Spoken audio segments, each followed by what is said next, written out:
Almost on Monday, almost on Tuesday, almost on... Oh, well. That's from Jack LaLanne, I must say. I stole that on his 93rd birthday, and it is my intention that on my 93rd birthday, I'll be up here somewhere doing the very same thing. So it's great to be with you. For 25 or 30 years, have been carrying certain things around with me when I speak, and I thought I'd share a couple of them. I very seldom do this, share them with you. They're in my pocket. A few years back, I was giving a speech in Phoenix, Arizona, and a gentleman came up to me and handed me something, and he said, this is a picture of a great saint that I know that you would identify with. And I hadn't heard much about him. His name was Padre Pio. Padre Pio passed away in 1968, I believe. And he handed me this card, and I had heard about him from from my friend Carolyn Mace, who's here this weekend, and speaks a lot about the saints. And he is a saint, Saint Pio. And when he was in 1918, when he was just, I think, 19 or 20 years old, or younger than that, he developed something called the stigmata. And for 51 years, he bled from his hands and his feet and his side every single day, very much like St. Francis back in the 12th century, who passed away at the age of 45. And the last 2 years of his life, he had to be bandaged in order to keep him from bleeding to death. Such was his commitment to living the truths that he believed were given to us by Jesus Christ. And Padre Pio was like this as well. And I took the picture, it's right here, and I've been carrying it for, I think this was in 2003. I've been carrying it with me for 7 or 8 years.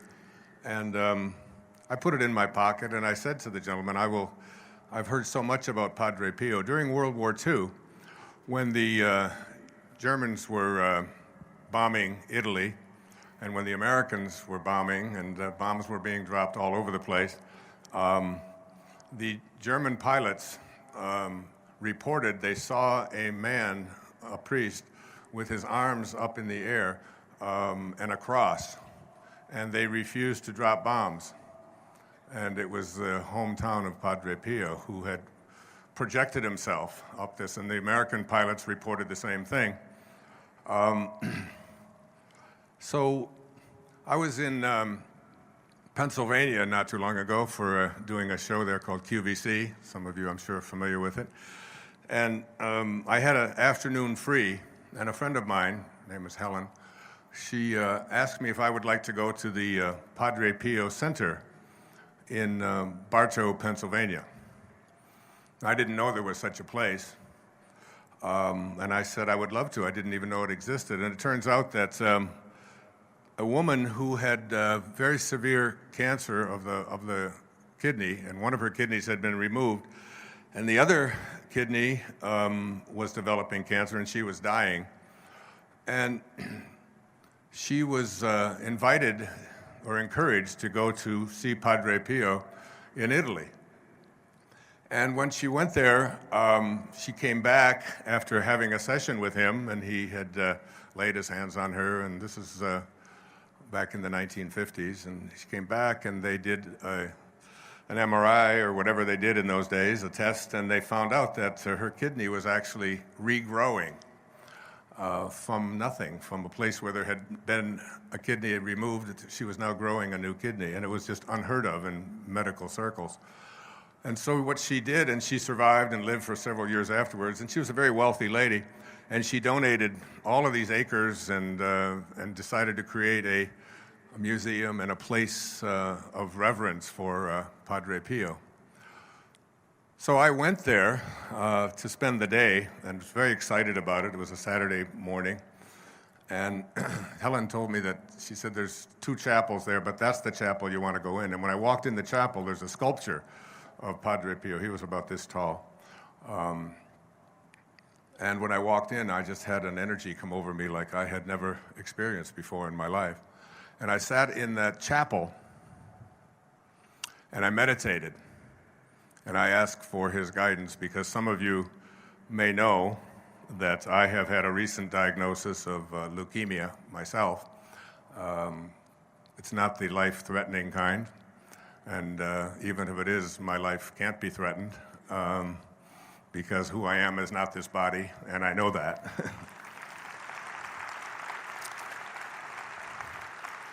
But I thought it was 10 or 15 minutes, and I went into a meditation there, and I went in about 11, and at 2 o'clock they came to get me because 3 hours had passed in what just seemed like a few moments. And I had one of the most astounding, mystical, beautiful experiences. And this man came in to take me around and show me the grounds there and the museum and all of the different things that related to Padre Pio's life, St. Pio's life.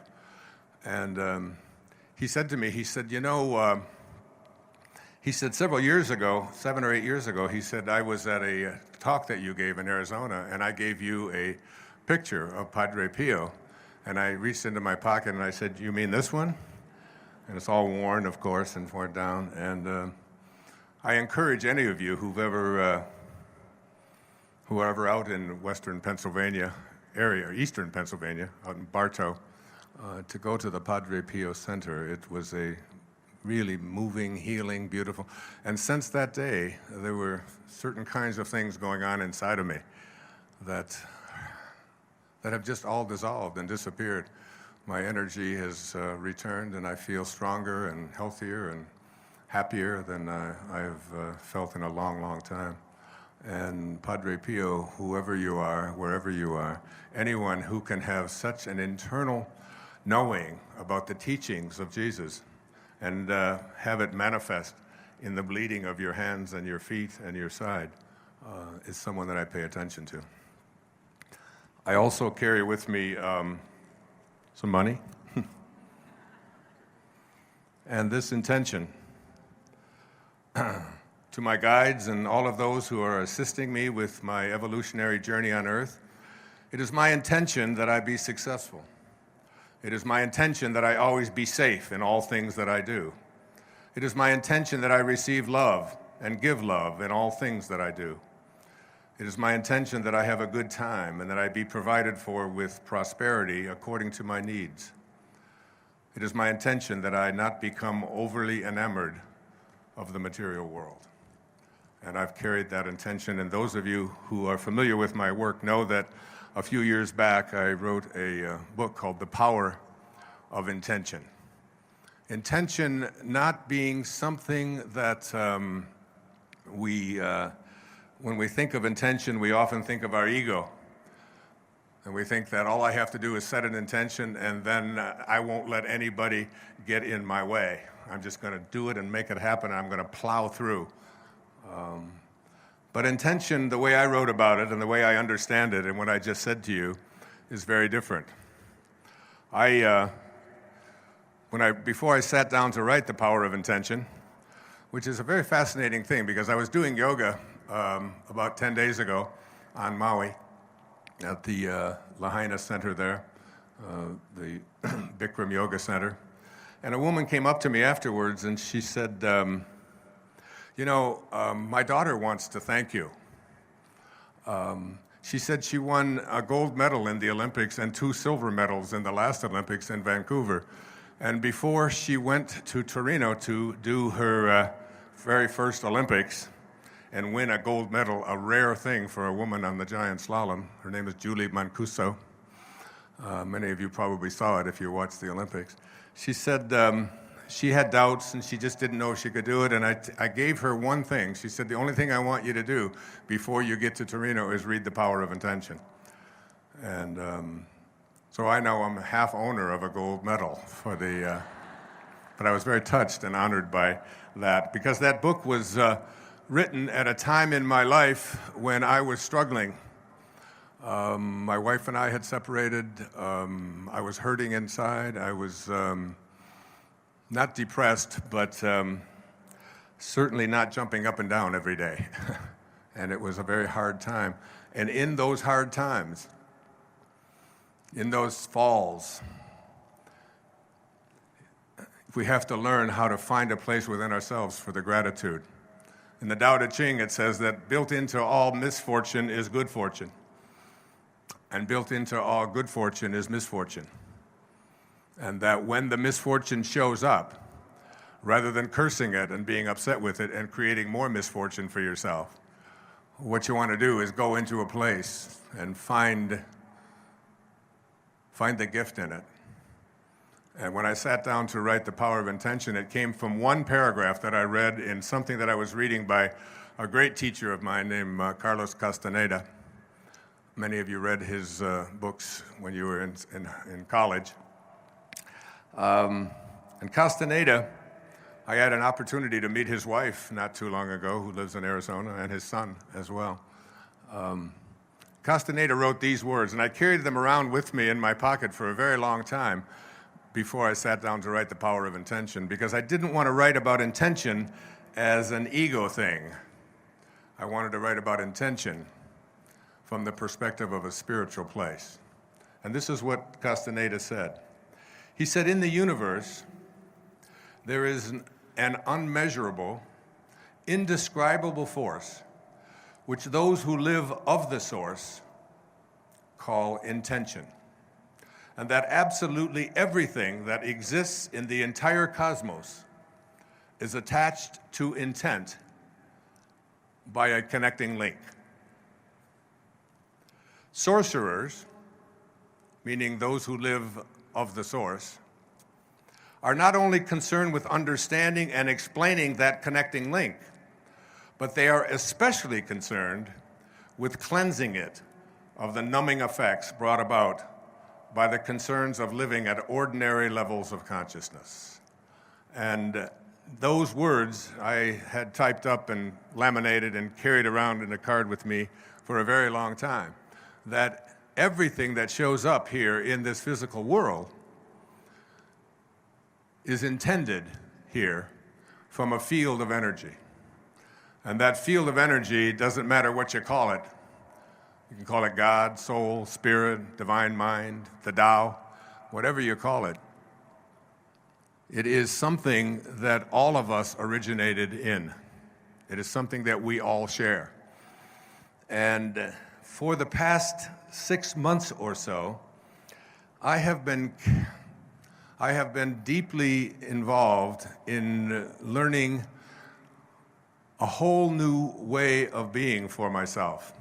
This is not unusual for me. I call this my calling.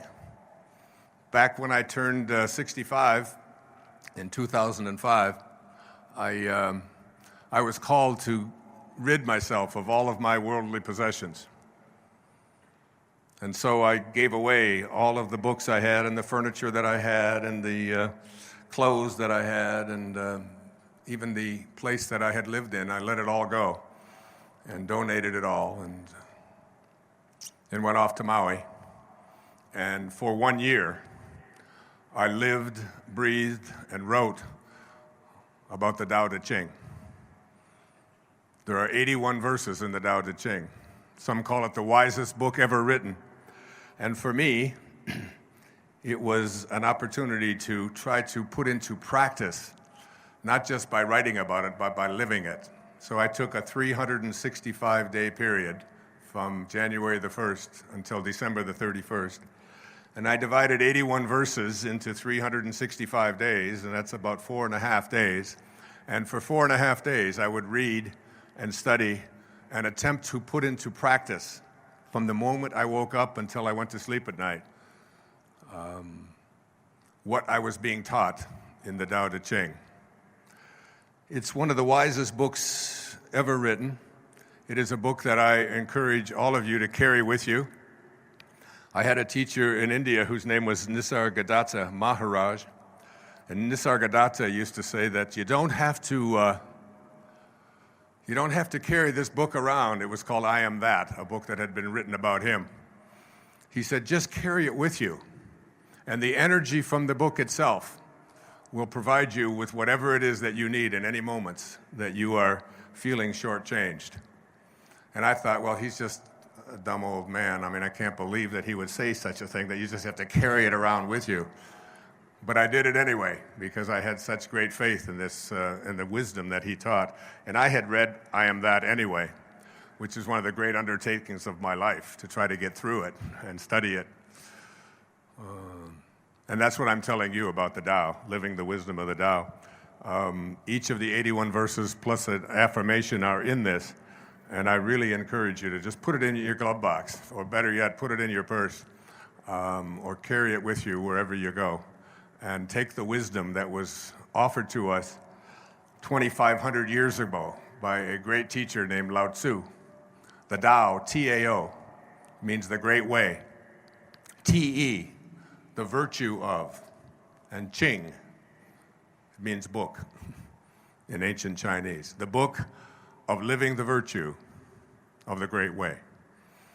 And I must say to you, it not only transformed my life and made me a more peaceful being, but it taught me about how to really experience God on a daily basis rather than just write about it.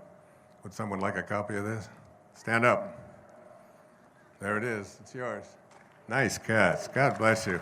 Carry it with you. I'll sign it for you later. So the calling that I've had recently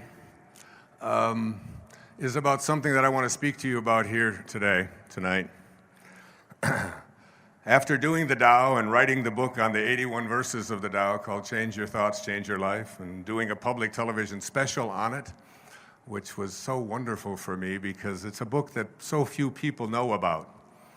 And to go on there and record it and have it play in prime time in every single city in America and Canada, and introduce this wonderful teaching, which if we began to practice it and live by it, the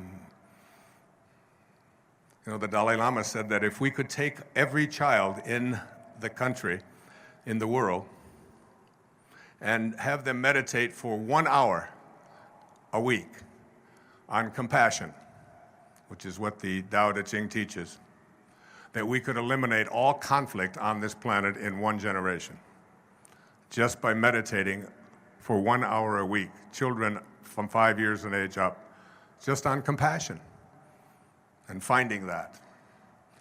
I meditate for 90 minutes every day without fail, and compassion is a big part of that meditation. So after that great calling and that wonderful experience and the opportunity to share that great wisdom across the country, I never know what's coming next. But I carry things with me. Another thing that I carry with me is a teacher that is in his 90s now, lives in Puttaparthi, India. His name is Satya Sai Baba. I'm sure many of you have heard of Sai Baba. This is a photograph of him at the moment of manifestation. Manifestation is that ability to move something from the world of the formless to the world of form. In the Tao Te Ching, the 40th verse of the Tao speaks about all being originates in non-being. Now hear this really well. All being, which means your being, which means all things that you see and experience in the world, originate in something called non-being. Non-being is a very difficult thing to talk about from a place of being, because it requires us to move into sort of esoteric areas. But non-being is your origination point. T.S. Eliot, the great poet, put it this way. He said, "We shall not cease from exploration, but at the end of all of our exploring will be to return to the place from which we originated and to know it for the first time." Now, I believe Eliot was speaking about, the poet was speaking about death there, that when we die, we'll return to where we originated and come to know it for the first time. I'm not speaking about death here. I'm speaking about returning to the place from which you originated and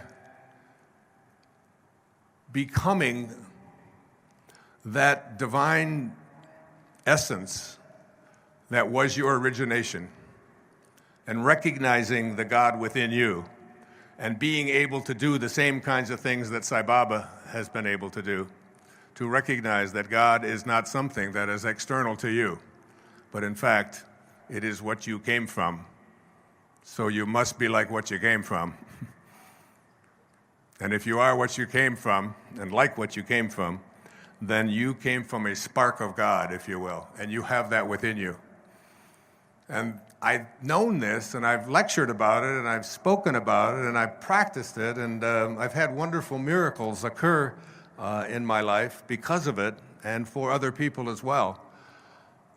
But to be able to be called to talk about it in a forum like this, and to speak about it specifically as something that you can do, well, I'm just going to share it with you tonight, because I've been doing it for the past 6 or 7 months. And when certain things start to show up in my life, it's impossible for me to ignore it. It's like deep within us, there is something called a calling. And it's in every single one of us. Years ago, I was reading the New York Times, and they did an interview with Arthur Miller. Arthur Miller, of course, is some consider the greatest playwright of the 20th century. Most of you had to read his plays when you had to. I recommend you read them now that you don't have to. The Crucible, Death of a Salesman particularly, Willie Loman's story. And Arthur Miller, at the age of 91, was asked the question by the New York Times interviewer, "Are you working on another play?" And I loved his response. He said, "I don't know, but I probably am." Now, I don't know if that resonates with you, but boy, I put the paper down and I thought about that for a long time, and I thought, he's saying something very profound in that answer. He's really saying that there is something bigger than all of us moving the pieces around. There is something to which we are connected, that there's a link to it, but that link has become corroded and rusted. And that if you can connect yourself back to this field of intention and clean up the link, then you have within you the capacity to be able to manifest and attract virtually anything you put your intention on or your attention on. I have been called by many people in the press over the last 40 years or so the father of motivation. I'm already the father of 8 children. I don't need to be the father of anything else. But if I'm going to be the father of something else, I wouldn't want it to be motivation. Motivation is an idea of the ego. It's an idea that says that I get an idea, I am highly motivated, and I pursue it independent of what goes on around me, and I don't let any obstacles show up. I just work hard at my motivation. Much like I just described intention. I prefer to be called the father of inspiration. Inspiration is exactly the reverse of motivation. Motivation is you get a hold of an idea and take it where you want it to go. Inspiration is an idea gets a hold of you, and it takes you where you were intended to go. Before you ever even showed up here, you have a dharma. And for those of you who have seen The Shift, how many have seen the movie The Shift? If you haven't, they're playing it Sunday right here. I'd like to be in the audience with you. I'd love to watch the film when it's shown on those great big screens and all of that, but I'll be speaking in Denver at the Mile High Church on Sunday afternoon as a favor to them on their 50th anniversary. So, but I speak a lot about dharma. Dharma is a Sanskrit word that sort of implies or refers to the notion that within each and every one of us, there is something that we came here to be, something that we came here to do.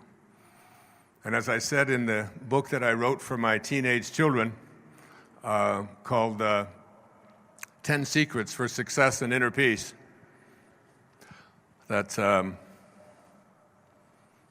I told my children, I told my wife when I wrote this, that there have been some major ideas, some major things in my development that have carried with me and been with me since I was a young boy. And I've written them down and kept records of them, and I wrote the 10 essays on them and wanted my teenagers to know after I'm gone what it is that I lived by and how I raised you. Are there any teenagers in the room tonight? Anybody here who's a teen? Stand up. Come up here. Come on up. Any more?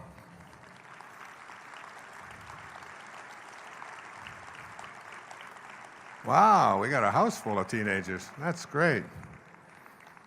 Well, I don't have that many, but I'll have them back in the bookstore. But hold it, stay right there. That's far enough.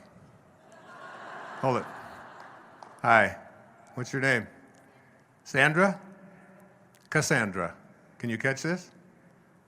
Would you like it? God bless you, sweetheart. It's for you. Wait, I got a couple more. 10 Secrets for Success and Inner Peace. The number 2 one on here. What's your name? Brittany. Hi, Brittany. That's for you. God bless you. What's your name? Hi, Kaylee. For you. Hey, wait a minute. These guys look 35. What's happening here? Here's one for you. Nice catch. The rest of you can get them at the bookstore when you're back, okay? I want to see driver's licenses. And you know what's really beautiful about this? Because my children are constantly being asked the question, what was it like to be raised by Wayne Dyer and so many of his crazy ideas?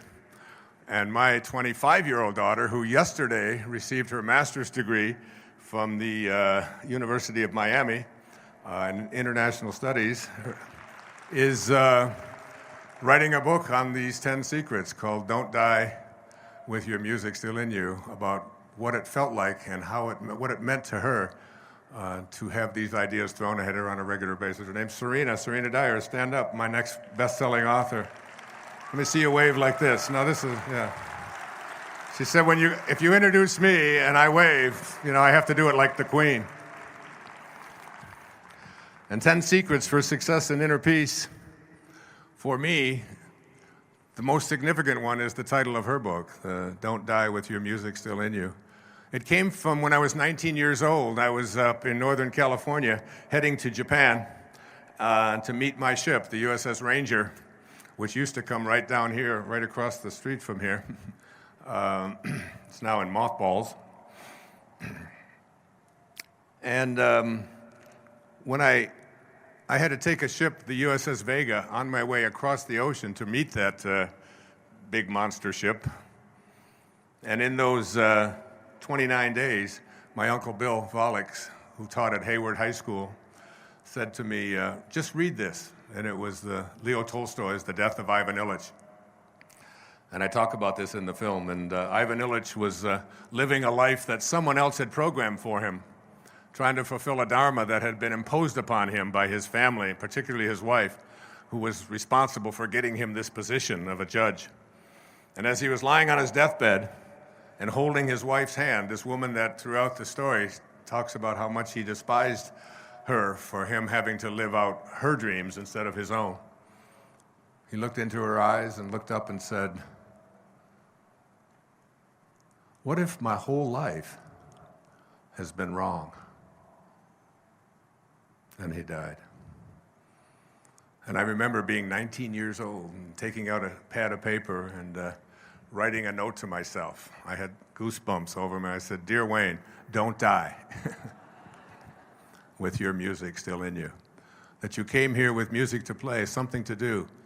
And there is something inside of you that if you listen to it and pay attention to it, fulfill yourself, that you'll be given whatever it is that you need." About a secret garden that's located inside each and every one of us, and it opens inward. And we can go there, and no one can take that away from us. I think I've spent the last 40 years or so writing books just about the secret garden, about the secret place that's within each and every one of us. I wrote this out this morning. If there is intelligence behind life, and all of the science tells us that there is the matrix of all matter, said Max Planck when he received the Nobel Prize for physics, that there is a divine intelligence behind everything. The matrix of all matter has an intelligence behind it that's invisible. If there is intelligence behind life, and there is every reason to believe there must be, then all of that intelligence is innate in each creation of that intelligence. Thus, universal mind, God, the Tao, whatever you want to call it, is complete and entire within each and every one of us. All you have to do is discover it for its power and perfection to be yours. So think about that. If there's intelligence behind life, and we all know that there is, all the quantum physicists teach us that there must be, then all of that intelligence that you came from, it's the spirit that gives life, said Jesus. The flesh counts for nothing. So all of the intelligence from which you originated is within you. So that God intelligence, this grand capacity that all of us have, is within each and every one of us. The problem is that we've all been conditioned to believe something else about ourselves. One of the most controversial things that's written about in Wishes Fulfilled is this idea where I say, over and over again, that we are connected to God, we are pieces of God. Yes, you are God. That you must be like what you came from, and you came from this divine place, and within you is the capacity to heal, to transform, to make anything possible that you put your attention on. That's something that, even as Jesus said, even the least among you can do all that I have done and even greater things. It's within each and every one of us. We all have this capacity, and that's our secret garden. It's like, but we don't use it, and I'm using it right now to overcome some congestion that I've had, to overcome this neck thing, just recognizing that I have within me the power to be able to overcome those things, and here I am doing it, and have been doing this kind of thing, and been teaching this my whole life. And I would walk up Peerless Street and up to my home at 20217 Moross Road on the east side of Detroit, and all the way home I would think about Dickon and this secret garden that is in each and every one of us. Now, I'm talking about a tapestry that is in our life. I was in some kind of ascended master training of some kind from the time that I showed up here on this planet, because the intelligence that I came from, because when you trust in yourself, you're trusting in the very wisdom that created you. And if you don't trust in that and start believing what other people have told you is your dharma or your what you're to be, and you're trying to live somebody else's idea of it, one of the things I say over and over again as I wrote this, and by the way, I wrote 58 of these. I wrote 144,000 words in the next 5 months. From June, July, August, September, October, November, I wrote morning, noon, and night. And I couldn't stop. And I was writing by hand, and I think that's part of the thing that kicked off this neck thing, because and my kids all came and, Dad, we're going to go do this, and we're going to do that. And I said, well, you guys all go do that. It's like a calling that is so profound and so powerful that not only did I write that book, and have we done a public television special on it, and I think that when you read it, you're going to be astonished at how powerful it is to look back at the tapestry of your life and realize that you've been in the same kind of training. T.S. Eliot, the great American poet, said, "We shall not cease from exploration, but at the end of all of our exploring will be to return to the place from which we originated and to know it for the first time." He was talking about death. I'm not. I'm talking about just I think that we can return to the place from which we originated, stay within our bodies, recognize our divine nature, and access it. All we have to do is decide that this is what we want to do. And I know that I incarnated into this world to do that, and have written 41 books now on the Secret Garden. Bucky Fuller, who I served with on the Hunger Project Advisory Council for 9 years, who died not too long ago, said that 99% of who you are, you can't touch, you can't see, you can't smell. 99% of you is untouchable, unsmellable, invisible. It is what Ken Kais has called your conscious awareness. It's what looks out behind those eyeballs. What is that? It isn't cells. It's some kind of conscious awareness that you are. And make no mistake about it, you've occupied a whole lot of bodies already. Now, this is not reincarnation talk. Although, I don't know about this reincarnation. People ask me if I believe in it. I said, well, I taught in a junior high school in the inner city of Detroit for 4 years. And I saw those dead bodies come to life every day at 3 o'clock. So I believe in reincarnation, all right? Now, if 99% of who you are, you can't touch and you can't feel and you can't smell, then what is it? Who is it? Where are you? What is this thing called your essence or who you are? And where does it go? Now think of this. You were in a body. I have a little baby girl who's 11 months old. And we were all in a body that size. Well, it's only a body about this big. Got fingers only this long. You know? Got tiny, tiny little parts all over the place. I mean, she's only this tall. Now, is that her? Is that her essence? Because I have other children who are much older, and I am much older than that, and I can remember being 3 and being in a different body. Still me, still my essence there, different body, totally different, doesn't even look anything like when I was 11 months old. And then I was 13 and had a funny body at 13. But still my essence was there in a whole new body. Hairs growing all over the place that I didn't understand, all kinds of things happening to it, you know. Then hairs falling out of it later on, you know. Looking at those hairs that fall out and say, what held it in yesterday? You know, I don't know. I don't even understand that, okay? And so it's like who I am has been in many, many bodies already, all right? And that essence, you see, everything on our planet that is alive can never die. It can never die. Life doesn't die.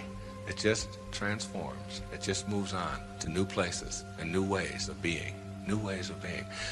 And the way of being that is the most transcendent of all is this way that comes from seeing yourself as love and only having that to give away.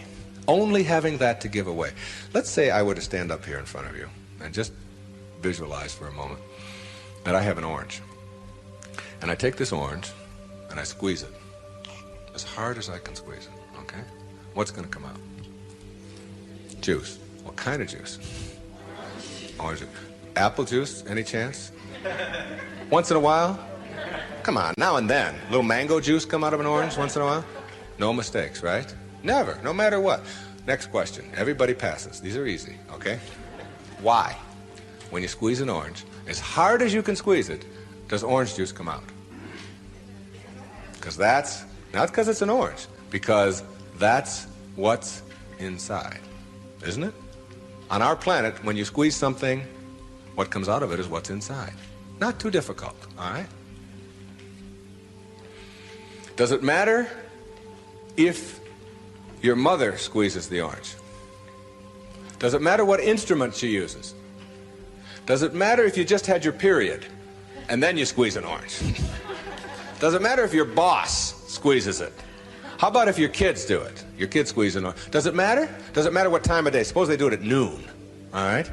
How about at 4 in the morning? Does that matter? Whenever you squeeze an orange, the only thing you get out is what's inside, right? No arguments. Same thing works for you. Same principle works for you. It's a principle of the universe, all right? Someone squeezes you. That is, someone puts pressure on you. Someone says things about you that you don't like. Someone puts tension on you, whatever. Your boss says something to you that you don't like. And out of you comes anger. And out of you comes hatred. And out of you comes fear. Or out of you comes stress. Or out of you comes tension. Why? Is it because of your boss and the way they squeeze you? Never. Is it because of your mother? I mean, she really can be a pain sometimes, right? Is it because of your children? No. What comes out of you always when someone squeezes you is what's inside. This is the vital principle of being a no-limit person. It's so crucial to get this and understand that. That if you have any hatred in your heart for anyone in this world, or any anger, or any fear, or any of those things, it has nothing to do with the rest of the world. It only has to do with what you put inside. Now, how does what gets inside of you get there? That's the key. How does it get there? As you think. Only as you think. You see, there's no anger in the world. There's no stress in the world. There's no tension. It's perfect. We've already established. It's a perfect place. It works just fine. It's all flowing the way it's supposed to flow. The evidence for it is, it is. That's all the evidence you need. Just look around you. Everything out there is a miracle. Everything, including you. There are no mistakes. It's all perfect. And everything that happens to you in your life, whether it's a trauma, whether it's a disease, whether it's somebody treating you in a certain way, there's a lesson in all of it. No limit people understand the lesson in life, and therefore celebrate the lessons. Change from seeing yourself as separate to seeing yourself as connected to everyone and everything in the universe. And if we want to end violence in our lives and in our society, we have to learn to change our thoughts.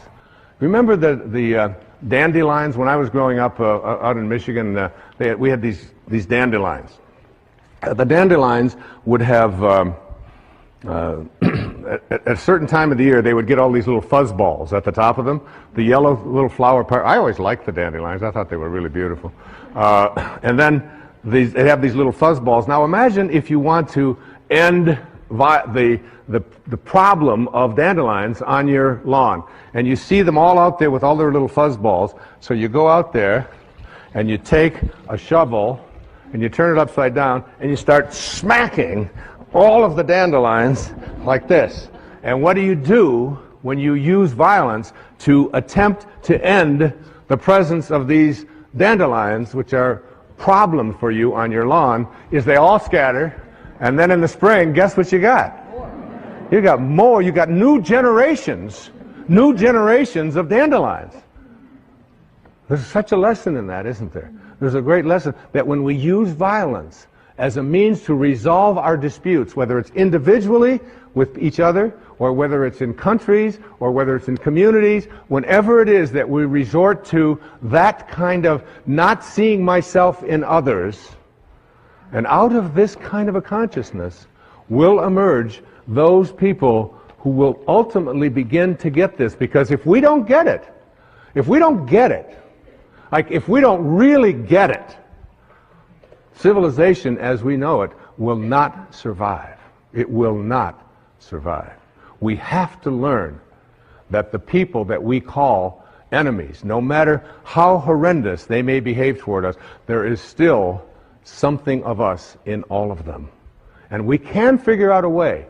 Yes, we of course have to defend ourselves, and yes, we don't allow people to push us, or all of those kinds of things, but at a deeper and a higher level, Lao Tzu was asking us to go within and find that place of peace, and try to reach out to that, and help someone to make a U-turn. Those people can be reached, because they have the anchor of the universe located within them. Embrace oneness by seeing yourself in everyone you encounter.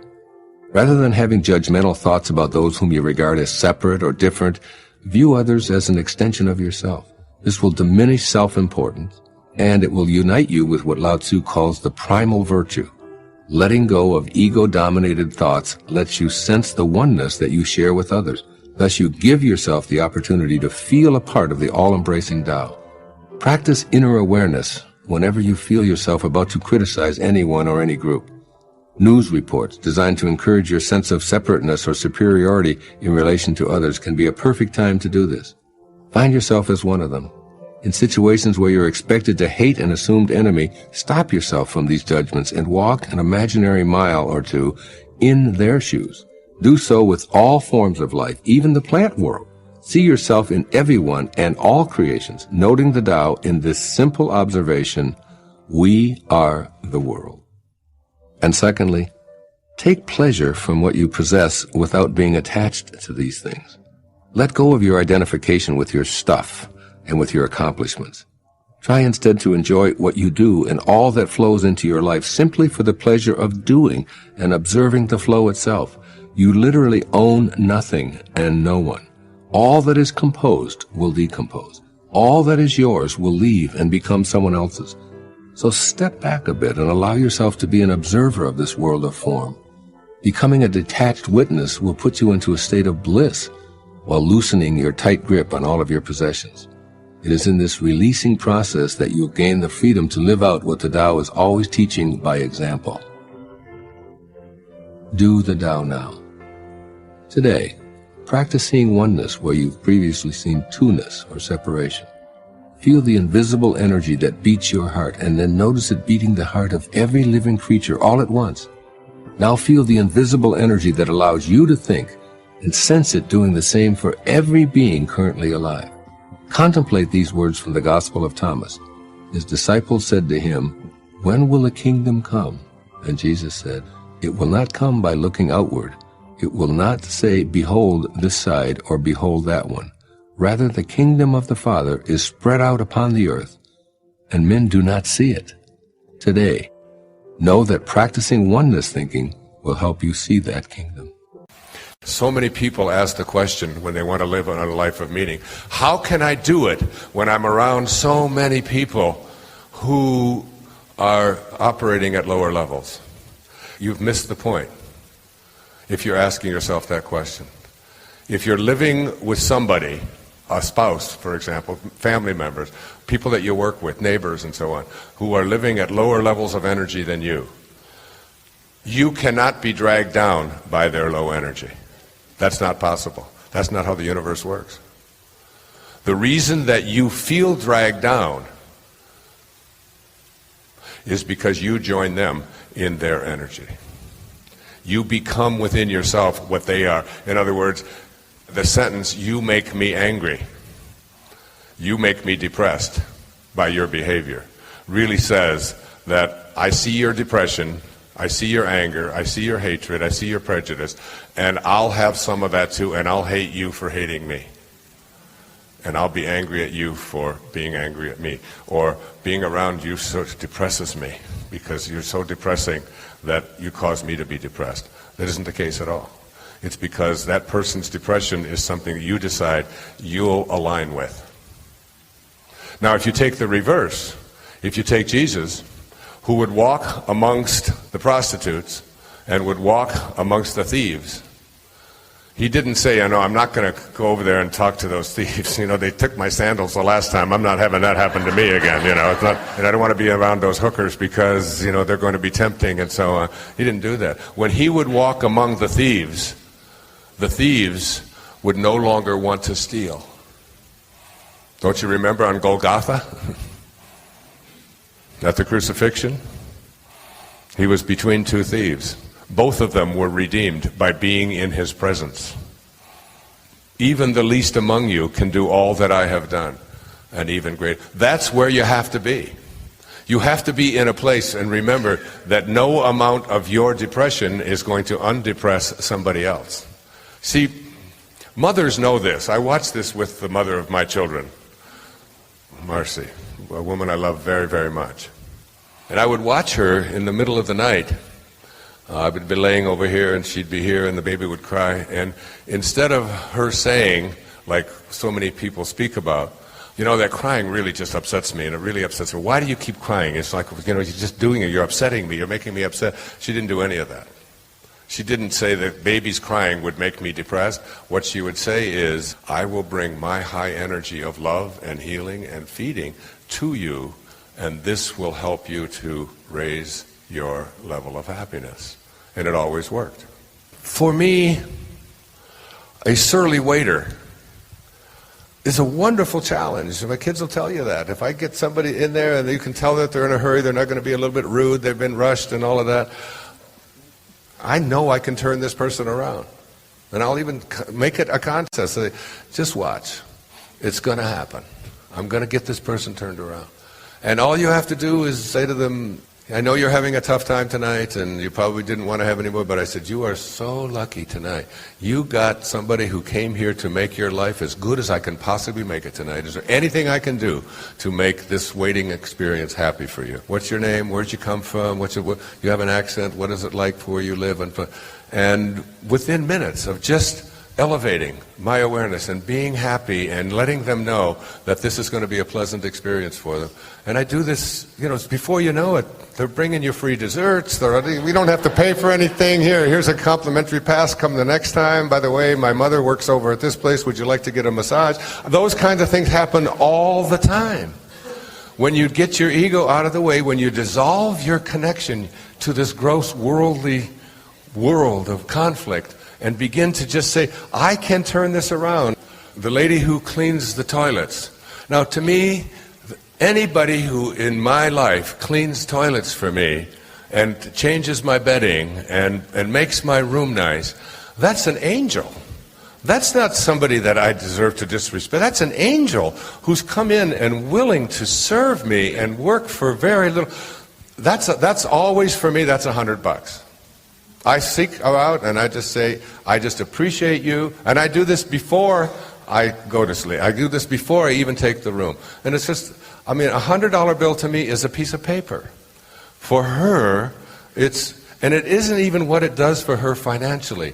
It's like, what you do is you take people that, she looked surly, she looked angry, she looked like she didn't want to be in there, she looked like just another like white howley in here who's I've got to deal with. She was a lady from Mexico, and she just looked like she didn't. And when I just took her over and I put my arm around her, I said, you know what? I am so happy that you are here to help and serve me, and I just want to express my gratitude to you. You can take every incident of people who are operating at levels that keep them tied and connected to the gross worldly realm, and you can shift it. You can shift it. Because you practice a life of meaning is one in which you elevate your awareness to such a place that no matter who enters this realm, if they don't come with love, they don't get in. They don't get in. Inside of this shell of a body, this thing that I live in, inside here is my inner organs. And inside of those organs is an invisible intelligence. And inside there, in this little chamber inside of me, there's a sign that says, do not enter unless you come with love. So you can insult my body. You can be angry. You can even do things to my insides. But in here, where I live, do not attempt to enter unless you come with love. That's all I have in there. And you can do this. Right now, as you're driving or listening or wherever you are, and you think about all the people in your life you have any conflict with, all of them, all right? If it's your mother about something that happened when you were 2, if it's your neighbor, if it's your boyfriend or your wife or anybody, just kind of list them in your mind from the people that you hate the most, that you have the most trouble with, down to the ones who just annoy you. And you find out who all these people are, and you send them all love. All right? See, it's easy to send love to the people who smell good. It's easy to send love to the people who do the things you're supposed to do and who are nice to you. All right? That's not a test of love.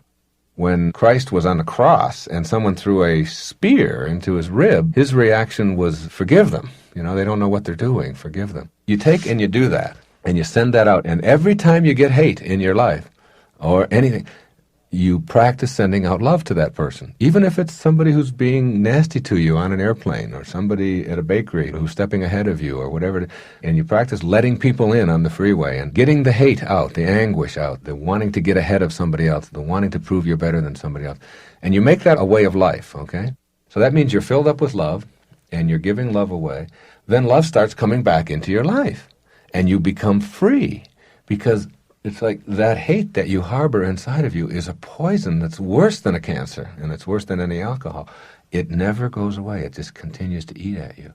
And until you are able to do that, you can't experience no-limit living or self-actualization or whatever you want to call it. I have to do this in my own life. I do it all the time. I had someone who was suing me, and they wanted to just take advantage of the position that I'm in life and to make some money off of it. And for 2 years, even as recently as 3 or 4 years ago, I was still mad about that and mad at this person. How could they do that? And who was this attorney that took this case? And how dare they? And I fought it and all of that. And all I got out of it was being right, a big legal bill, and months of anguish and pain. Then when I took this person and I began to send this person love and say that this is just what they want to do. See, that's the test. That's to see what you're made out of. There's a blessing in there. Try to find the blessing in that pain and stop telling yourself that it shouldn't be happening. It is. And I started doing that, and in a month's time, the lawsuit was dropped. I started being much more productive. My writing improved. My complexion improved. I began to feel better as a human being. I could walk down the beach, and my secretary said, you have a lilt almost to you. It's like you're almost walking on air when all of that stuff was finally sent away. I have people who owe me money who haven't paid it back over the years. And you think about that, you start getting really mad. How dare this person? I lent them money, and that's stealing, and they're taking my money, and they said they would. I send them copies of my books now. And I've dropped the law. I've forgotten about them. I don't need the money. I don't believe in not paying your bills back. I pay them as soon as they come in. But some people are in a place where that's where they have to be still. I don't want to be owned by their behavior. If I'm upset because they refuse to pay money back to me, their refusal to pay money back to me is the source of my upset. I'm allowing somebody else's behavior, which is anathema to me, to control my life at this moment. I don't want that. I don't want to do that. How can I stop from doing that? Only one way: forgiveness. You got to forgive it. You got to let it go. You don't have to forget. You just have to let it go. You don't have to call them up and tell them. You don't have to send them flowers or books if that's not what you want to do. You have to let it go. And when you let it go, that's called non-attachment. You are no longer attached to it. And when you're not attached to it, then you're free to be the creative genius that you are. And until you do that, you have to do that with everyone in your life. That's a principle that works so magnificently. I'll give you another good example. I had dinner Friday night with a man who was going through a horrible divorce. Horrible divorce. He's an attorney, and his wife wants half of his law practice, and she wants the children, and she wants all of his money, and apparently she had an affair, and then he found out, and they had this beautiful marriage, and now they're just going through all this hatred. And you could see the tears in his eyes. You could see the anguish in him. You could see that he had aged. This had been going on for 3 or 4 months. He had aged 10 years in 3 or 4 months, full of pain. And he wanted to spend the whole night telling me how right he was and how wrong she was. And he kept telling me that she had no right to do this, and how dare she treat me this way, and you know that she even left letters there, and she was seeing him, and she actually brought this man over to my own home. And he said, so what do you think? I said, you need to be right, don't you? And he said, well, I don't need to be right. What do you think of that? I mean, does she have a right to do any of that? I said, yes. What do you mean, yes? I said, she did it. You can't undo what she's done. Well, he said, what do you think I should do? I said, I think you should forgive her. He said, I already did that. I already told her that, and she didn't. I said, no, I don't have to tell her anything to forgive her. I think you should just let it go. What are you defending? You look 10 years older than you did 4 months ago. You're so racked with pain that you can hardly get up in the morning, and your practice is all going to hell. You are depressed. Your blood pressure is going up. You're not eating. You're losing weight much too quickly. And you're suffering. And you're suffering because you're not willing to forgive her. And I said, it has nothing to do with her. I said, this is your test. And I wish I could get inside your head and let you know that until you are willing to send her love for having behaved in a way that you find so horrendous, that until you're able to do that, I said, eventually you'll do it, because otherwise you won't survive. The organism cannot survive. Obviously, you're killing yourself right now. It's just a slower process. It's going to take a little while. And until you stop killing yourself, that sooner or later you're going to have to do it. So why not choose sooner and just forgive her? You don't have to remarry her. And he said, well, what about the money and all that? I said, how much does she want? And he listed it. I said, give her that and a little more. He said, what? I said, just give her more. You'll get it back. You will. It'll come back to you. Give her more. Well, and I said, and pay it in advance. Give her the money in advance. Let her know that you are not interested in being married, if that's what it is, and that's fine, but that you're not going to carry this around. And practice it, and practice it. And you will find a serenity and a beauty and a peace in your life that you never thought could be there before. You never believed that it could be there. And it's right there. It's right there for you. All you have to do is forgive. All you have to do is understand that she's a human being and she made a mistake. You haven't. You haven't made a mistake because she got caught and you haven't, or whatever. It's like, let all of that go, and you will find so much enrichment in your life, because now you won't be using up your present moments to convince yourself how right you are. It won't be important anymore. Being right is not necessary any longer. Just being happy is. And one of the great secrets of the universe is that there is no way to happiness. Happiness is the way. You must carry that around inside of you.